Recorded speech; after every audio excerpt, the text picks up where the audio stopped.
Hello! In this video, we'll review how to go ahead and log participants in QuickBase. We are not able to talk about the work that we do with participants until we actually create sort of an account for them in QuickBase. So I'm going to walk you through how to do that. I'm testing right now as a member role, so I should be seeing exactly what you'd be seeing once you are invited to the QuickBase app. Again, I just want to review a few things that we covered in our introduction video, but you will be receiving an email asking you to create an account with QuickBase. You'll create your own username and password. We ask that you please save this login information someplace secure so that you can reference it easily, and please bookmark the QuickBase application on your work computer so that you can access it easily. I just want to cover a couple of definitions. This whole entire thing that you're looking at kind of right here is called the Opportunity Corps QuickBase application. This is an online database where you're going to submit your participant information each month, but hopefully more regularly than that, but minimally each month on the second Friday. This is the home page. You can always click right up here in sort of this upper left-hand corner to kind of navigate back to this home page where you can add a participant, search participants that might already be in the system, or access some of the resources or quick downloads that we have for you here.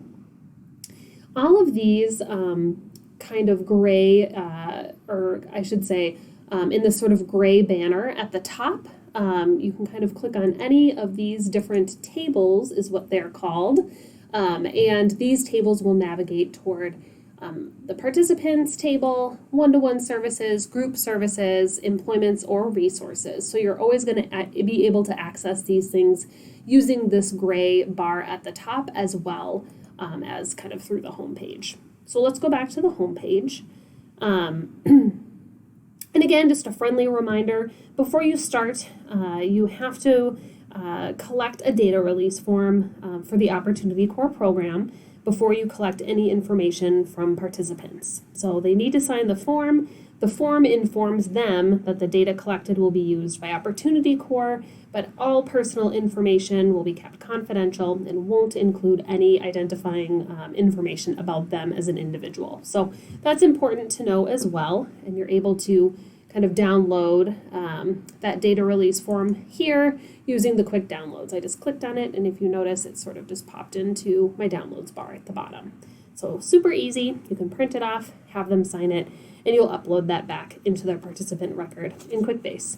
But why don't we talk a little bit about steps to enter participant data in QuickBase. This can also be found on page 2 of your kind of QuickBase information packet. And so, again, participants are the individuals that you work with on your caseload who you provide employment services to. Each participant has their own unique identification number, and that number is assigned by your site. It's specific just to your site. So, before you do anything else in QuickBase, I want you to be sure to look up each participant using their unique identification number. You'll do that right here in this Search Participants bar. To verify if they're already in the system. Or you can go into the table, kind of at the gray ribbon at the top, and search for them that way, and I'll show you what that looks like. So you would be able to type in that unique identification number right here. So you want to search them first before you enter information about them. If they are already in the system, you're going to click on a green, they'll show up, and you'll click on a green activate button in the participant record, and that will go ahead and say activate.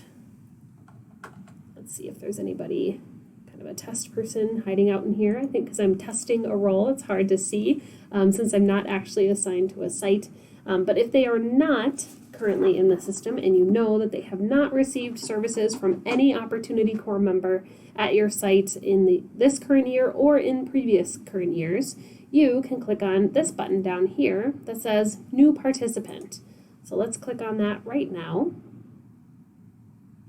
It's just taking a moment to load here. You'll want to make sure that you're selecting yourself from the drop-down menu and make sure that your related site is correct. It's just a little double check to make sure that you're selecting the right person and the right site that participant should be connected to. And then you're going to be using that site assigned ID to enter the unique participant ID in this box right here. And then we also require that you enter their first and last name, or at the very, very least, a first initial and a last name, or a first initial and a last initial. And that provides a double check for anyone who would be working with this participant in the future. So we know that we do have indeed the correct person that we're assigning information to.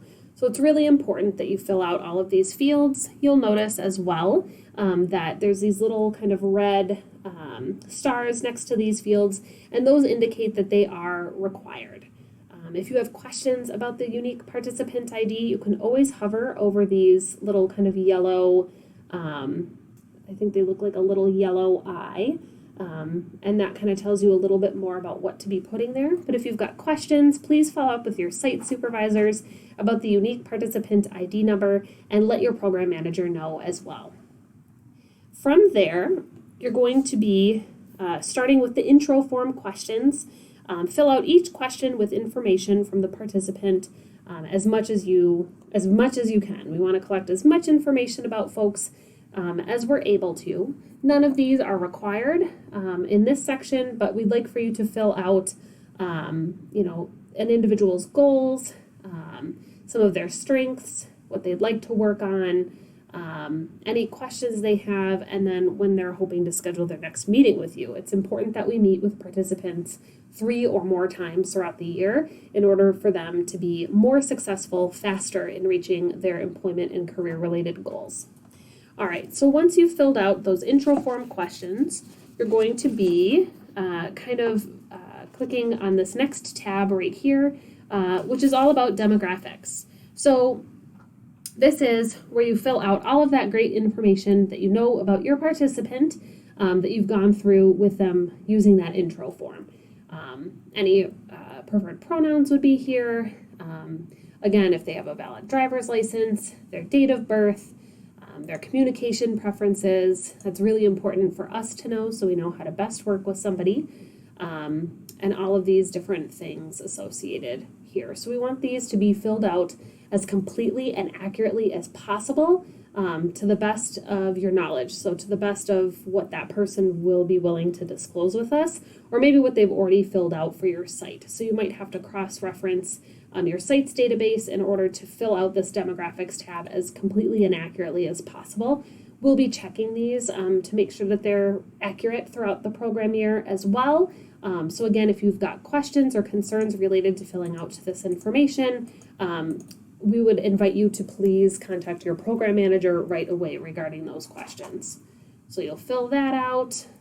You'll then tab over to interests and strengths, and you'll want to fill out that as much as you can. Again, this is going to be where you are able to indicate what their goals for working with you are. Do they want to work on a resume? Are they looking for job search support, interview practice, transportation help, any of these types of referrals, etc.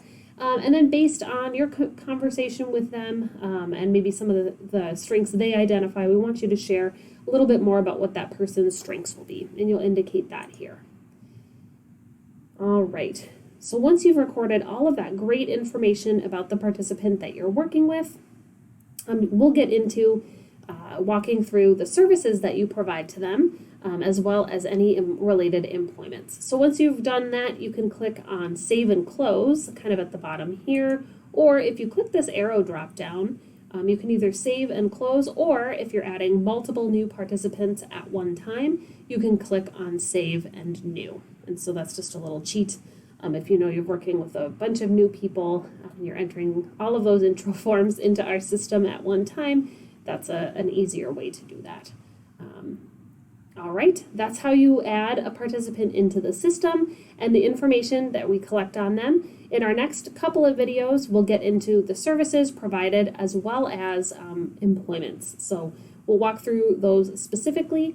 And again, if you've got any questions, please don't hesitate to contact your program manager right away. We're here to help you in all of your data entry needs for the year.